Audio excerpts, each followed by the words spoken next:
कृपया चैनल को सब्सक्राइब करें। धन्यवाद। ओम नमः शिवाय। हर हर महादेव। भगवान भोलेनाथ आप सभी भक्तों पर सदैव ही अपनी कृपा बनाए रखे। मित्रों, देवों के देव महादेव बहुत ही भोले माने जाते हैं और इसलिए इनका एक नाम भोलेनाथ भी है। वैसे तो भगवान भोलेनाथ अपने भक्तों की क्षणिक मात्र की भक्ति से ही प्रसन्न हो जाते हैं और इसलिए उन्हें प्रसन्न करने के लिए किसी भी तरह के विशेष पूजन की आवश्यकता नहीं होती। परंतु कई भक्त शिव जी की विशेष कृपा पाने के लिए सोमवार का व्रत और पूजन करते हैं। मित्रों, सोमवार के व्रत को लेकर मान्यता है कि इस व्रत को करने से भगवान शिव अपनी भक्तों की सभी मनोकामना बहुत जल्दी ही पूरी करते हैं। तो चलिए मित्रों, माता पार्वती और भगवान भोलेनाथ के चरण कमलों का ध्यान करते हुए सुनते हैं सोमवार व्रत की बहुत ही सुंदर कथाएं। तो मित्रों, पहली कथा इस प्रकार शुरू होती है। एक समय की बात है। इस भूमंडल पर एक अत्यंत प्रसिद्ध राजा चंद्रहास द्वारा पालित कांतिका नाम की एक नगरी थी। वहां पर धनेश्वर नाम का एक साहूकार और उसकी स्त्री रूपवती रहा करते थे। साहूकार का व्यापार दूर दूर तक फैला हुआ था और नगर के सभी लोग उस व्यापारी का बहुत ही सम्मान किया करते थे। साहूकार तथा उसकी पत्नी दोनों ही उस नगरी में सभी से बड़े प्रेम और आदर के साथ व्यवहार करते थे। उनके घर में धन धान्य आदि की कोई कमी नहीं थी, लेकिन उनको एक बड़ा दुख था कि उनकी कोई संतान नहीं थी और इस कष्ट से वे दोनों अत्यंत दुखी रहते थे। एक दिन एक बड़ा तपस्वी योगी उस नगरी में आया। वह योगी उस ब्राह्मण के घर को छोड़कर अन्य सब घरों से भिक्षा लाकर भोजन किया करता था, लेकिन रूपवती से वह भिक्षा नहीं लिया करता था। एक समय वह किसी अन्य घर से भिक्षा लेकर गंगा किनारे जाकर भिक्षा को प्रेम पूर्वक खा रहा था। तभी धनेश्वर ने योगी को देखा और अपनी भिक्षा के अनादर से दुखी होकर योगी से बोला, महात्मन, आप सब घरों से भिक्षा लेते हैं परंतु मेरे घर की भिक्षा कभी भी नहीं लेते, इसका कारण क्या है? योगी ने कहा कि निसंतान के घर की भीख पतितों के अन्न के तुल्य होती है और जो पतितों का अन्न खाता है वह भी पतित हो जाता है। क्योंकि तुम निसंतान हो, अतः पतित हो जाने के भय से मैं तुम्हारे घर की भिक्षा नहीं लेता हूँ। धनेश्वर यह बात सुनकर अपने मन में बहुत दुखी हुआ और हाथ जोड़कर योगी के पैरों पर गिर पड़ा तथा दुखी भाव से कहने लगा, हे महाराज, यदि ऐसा है तो आप मुझको पुत्र प्राप्ति का उपाय बताइए। आप सर्वज्ञ हैं, मुझ पर अवश्य ही यह कृपा कीजिए। धन की मेरे घर में कोई कमी नहीं, परंतु मैं पुत्र न होने के कारण अत्यंत दुखी हूँ। आप मेरे इस दुख का हरण करें। यह सुनकर योगी कहने लगे, हे ब्राह्मण, तुम चंडी देवी की आराधना करो, ऐसा करने से तुम्हें पुत्र रत्न की प्राप्ति होगी। साहूकार ने घर आकर अपनी स्त्री से सब वृत्तांत कहा और स्वयं तप के निमित्त वन में चला गया। वन में जाकर उसने चंडी देवी की उपासना की और घोर उपवास किया। चंडी देवी ने 16वें दिन उसको स्वप्न में दर्शन दिया और कहा, हे धनेश्वर, मैं तेरी भक्ति भाव से अत्यंत प्रसन्न हूँ। तुझे शीघ्र ही पुत्र रत्न प्राप्त होगा, लेकिन वह 16 वर्ष की आयु में ही मृत्यु को प्राप्त हो जाएगा। परंतु यदि तुम दोनों पति पत्नी 32 पूर्णमासियों का व्रत विधि पूर्वक करोगे तो वह दीर्घायु होगा। जितनी तुम्हारी सामर्थ्य हो उतने आटे के दिए बनाकर शिवजी का पूजन करना और पूर्णमासी का व्रत रखना। प्रातः काल होने पर इस स्थान के समीप ही तुम्हें एक आम का वृक्ष दिखाई देगा। उस पर चढ़कर एक फल तोड़कर शीघ्र अपने घर चले जाना और अपनी स्त्री से सब वृत्तांत कहना। जब वह श्री शंकर जी का ध्यान करके उस फल को खा लेगी, तब भगवान शंकर की कृपा से वह गर्भवती हो जाएगी। जब वह ब्राह्मण प्रातः काल उठा तो उसने उस स्थान के पास ही एक आम का वृक्ष देखा जिस पर एक आम का फल लगा हुआ था। उस ब्राह्मण ने उस आम के वृक्ष पर चढ़कर उस फल को तोड़ने का प्रयत्न किया, परंतु कई बार प्रयत्न करने पर भी वह वृक्ष पर न चढ़ पाया। तब उस ब्राह्मण को बहुत चिंता हुई और वह विघ्न विनाशक श्री गणेश जी की वंदना करने लगा और बोला, हे दयानिधे, अपने भक्तों के विघ्नों का नाश करके उनके मंगल कार्य को करने वाले, दुष्टों का नाश करने वाले, रिद्धि सिद्धि को देने वाले, आप मुझ पर कृपा करके इतना बल दें कि मैं अपने मनोरथ को पूर्ण कर सकूं। इस प्रकार गणेश जी की प्रार्थना करने पर उनकी कृपा से धनेश्वर वृक्ष पर चढ़ गया और उसने एक अति सुंदर आम का फल देखा। उसने विचार किया कि जो वरदान से फल मिला था वह यह है और कोई फल दिखाई नहीं देता।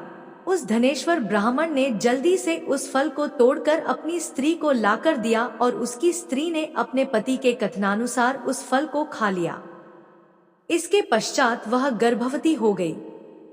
देवी जी की असीम कृपा से उसे एक अत्यंत सुंदर पुत्र की प्राप्ति हुई, जिसका नाम उन्होंने देवीदास रखा। माता पिता के हर्ष और शोक के साथ वह बालक शुक्ल पक्ष के चंद्रमा की भांति बढ़ने लगा। भवानी की कृपा से वह बालक बहुत ही सुंदर, सुशील और पढ़ने में बहुत ही निपुण हो गया। चंडी देवी की आज्ञानुसार उसके माता पिता ने 32 पूर्णमासी का व्रत रखना प्रारंभ कर दिया था, जिससे उसका पुत्र दीर्घायु हो जाए। 16वां वर्ष लगते ही देवीदास के माता पिता को बड़ी चिंता हो गई कि कहीं उनके पुत्र की इस वर्ष मृत्यु न हो जाए। इसलिए उन्होंने अपने मन में विचार किया कि यदि यह दुर्घटना उनके सामने हो गई तो वे कैसे सहन कर सकेंगे।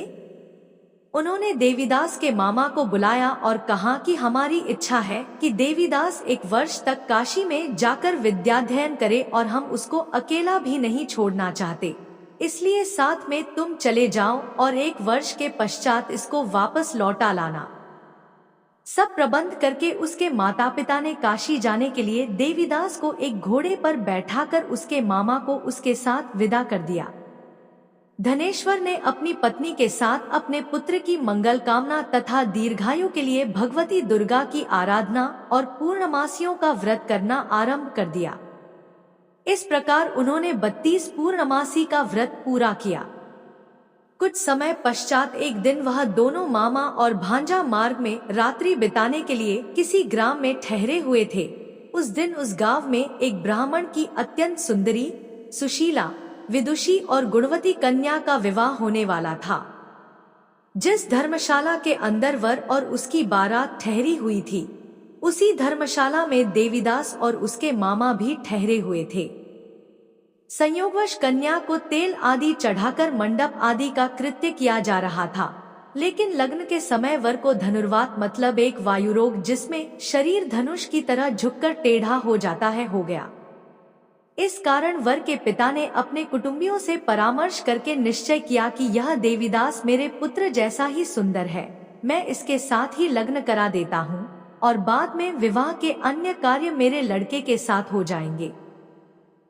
ऐसा सोचकर उन्होंने देवीदास के मामा से जाकर बोला कि तुम थोड़ी देर के लिए अपने भांजे को हमें दे दो, जिससे विवाह के लग्न के सारे कृत्य सुचारू रूप से हो सके। तब उसका मामा कहने लगा कि जो कुछ भी कन्यादान के समय वर को मिले वह सब हमें दे दिया जाए, तो मेरा भांजा इस बारात का दूल्हा बन जाएगा।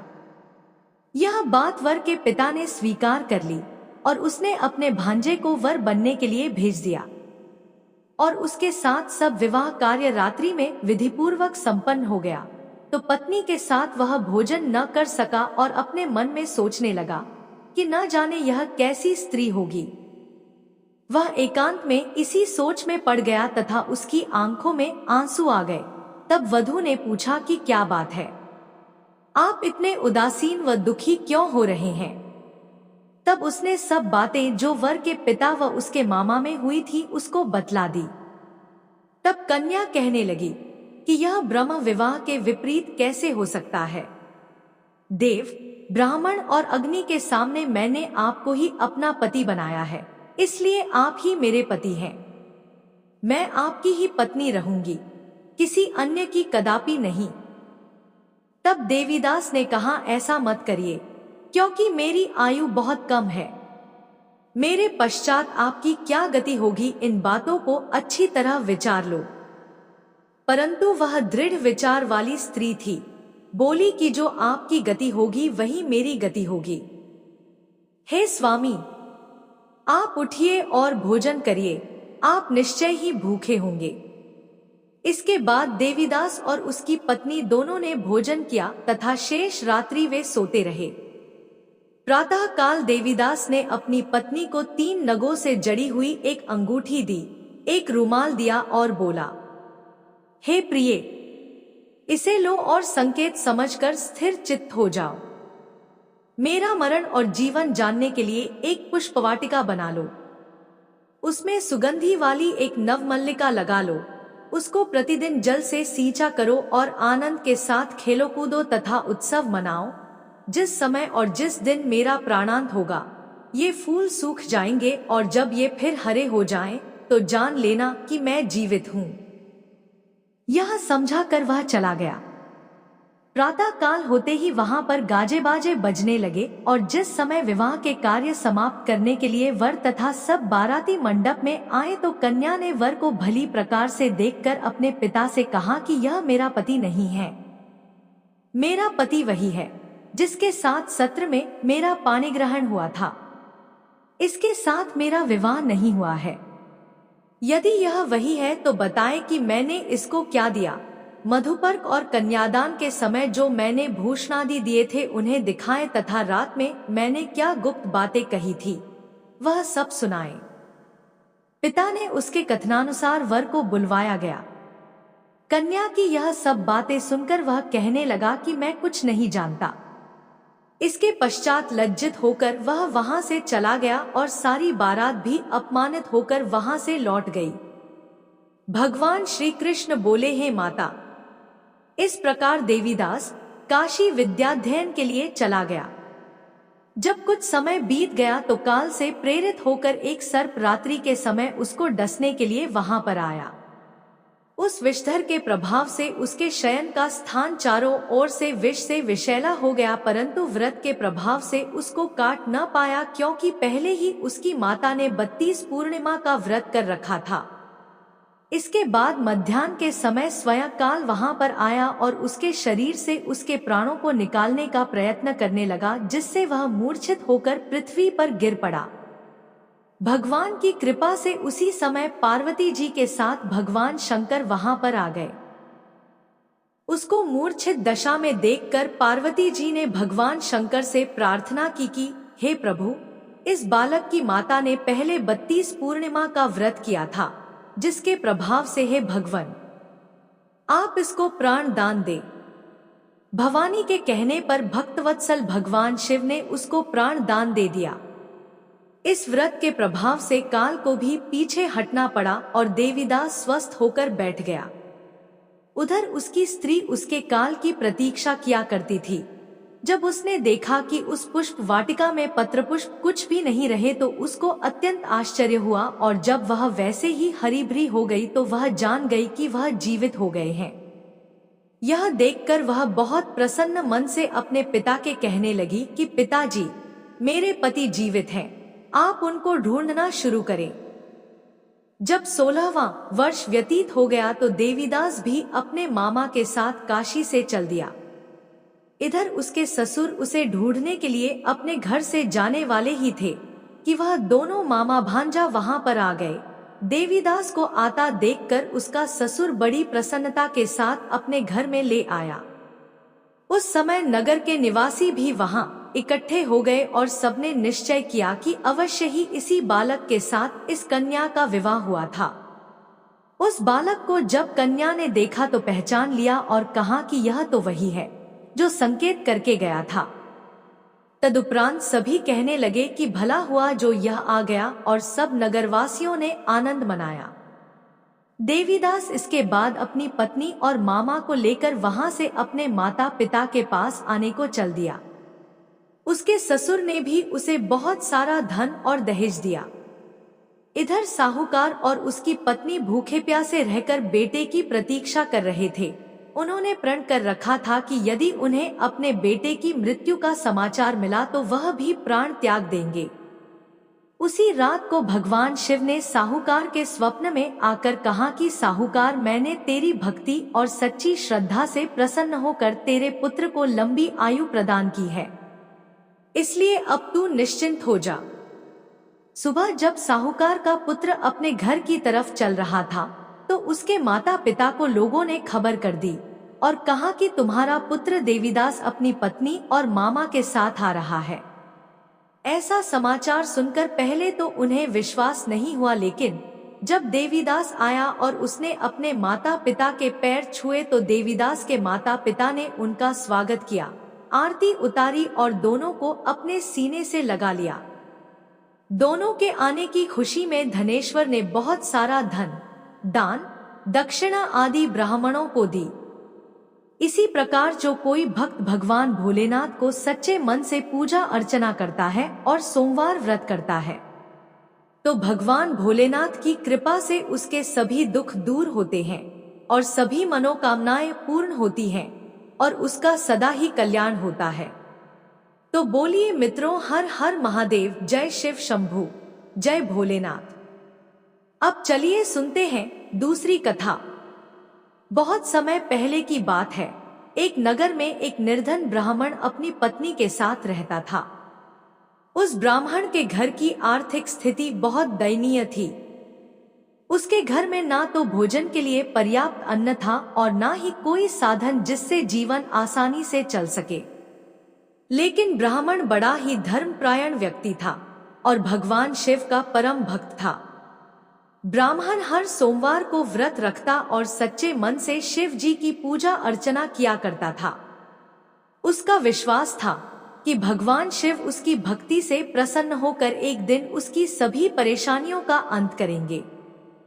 हालांकि ब्राह्मण की पत्नी उसकी इस पूजा और व्रत से संतुष्ट नहीं रहती थी। वह अक्सर कहती, सिर्फ पूजा पाठ करने से पेट नहीं भरता, हमें अन्य कम करने चाहिए जिससे हम अधिक धन कमा ना सके।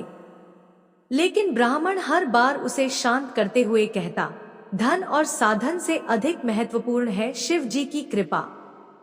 शिव जी की आराधना से हमारी सभी समस्याएं अवश्य समाप्त होंगी, बस थोड़ा धैर्य रखो। ऐसा कहकर ब्राह्मण अपने पूजा पाठ में लग गया। इसी प्रकार से एक दिन ब्राह्मण रोज की तरह भोजन पकाने और बाजार में बेचने के लिए जंगल में लकड़ियां काटने गया। जब ब्राह्मण लकड़ी काट रहा था तो उसे जंगल में एक बूढ़ा साधु मिला जो बहुत ही तेजस्वी और दिव्य प्रतीत हो रहा था।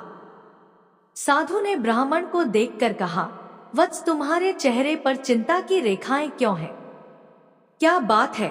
ब्राह्मण ने दुखी होते हुए अपनी गरीबी और अपने जीवन की कठिनाइयों का वर्णन किया। साधु ने मुस्कुराते हुए कहा, तुम्हारी समस्याओं का समाधान तुम्हारे विश्वास में ही छिपा है। तुम भगवान शिव की आराधना करो और सच्चे मन से शिव जी के सोमवार व्रत का पालन करो। शिव जी अत्यंत कृपालु हैं। यदि तुम्हारी भक्ति सच्ची है तो वे अवश्य ही तुम्हारी मदद करेंगे। साधु की बातें सुनकर ब्राह्मण का विश्वास और दृढ़ हो गया। वह घर लौटकर अपनी पत्नी को साधु की बातों के बारे में बताता है और दोनों ब्राह्मण ब्रह्माणी ने निश्चय किया कि वे पूरी श्रद्धा और विश्वास के साथ प्रत्येक सोमवार का व्रत करेंगे। हर सोमवार को ब्राह्मण और उसकी पत्नी उपवास रखते, शिव जी का अभिषेक करते और पूरी निष्ठा से उनकी पूजा अर्चना किया करते थे। कुछ ही समय में उनके जीवन में परिवर्तन आने लगा। अब तो ब्राह्मण को लकड़ी बेचने पर पहले से अधिक धन मिलने लगा। एक दिन जब वह अपने घर के आंगन में बैठा पूजा कर रहा था तो अचानक उसे ऐसा प्रतीत हुआ कि जमीन में कुछ दबा हुआ है। जब उसने खोदकर देखा तो वहां एक घड़ा सोना और गहनों से लबालब भर हुआ था। यह देखकर ब्राह्मण और उसकी पत्नी की खुशी का ठिकाना न रहा। अब तो उनकी गरीबी समाप्त हो गई। उनकी भक्ति और श्रद्धा ने उन्हें भगवान शिव की कृपा का पात्र बना दिया था। ब्राह्मण ने सारा श्रेय भगवान शिव को दिया और कहा, यह सब शिव जी की कृपा है। अगर हम सच्चे मन से उनकी आराधना करें तो वह हर कष्ट हर लेते हैं। मित्रों, यह कथा हमें सिखाती है कि सच्चे मन, श्रद्धा और धैर्य के साथ भगवान शिव की पूजा करने से जीवन की सभी कठिनाइयां समाप्त हो सकती हैं। शिव जी अपने भक्तों की सच्ची पुकार अवश्य सुनते हैं और उन्हें सुख समृद्धि का वरदान देते हैं। शिवजी में सोमवार व्रत का महत्व इसी में निहित है कि यह व्यक्ति को न केवल आंतरिक बल देता है, बल्कि उसके जीवन में सकारात्मक परिवर्तन भी लाता है। कथा समाप्त हुई। बोलिए मित्रों, हर हर महादेव।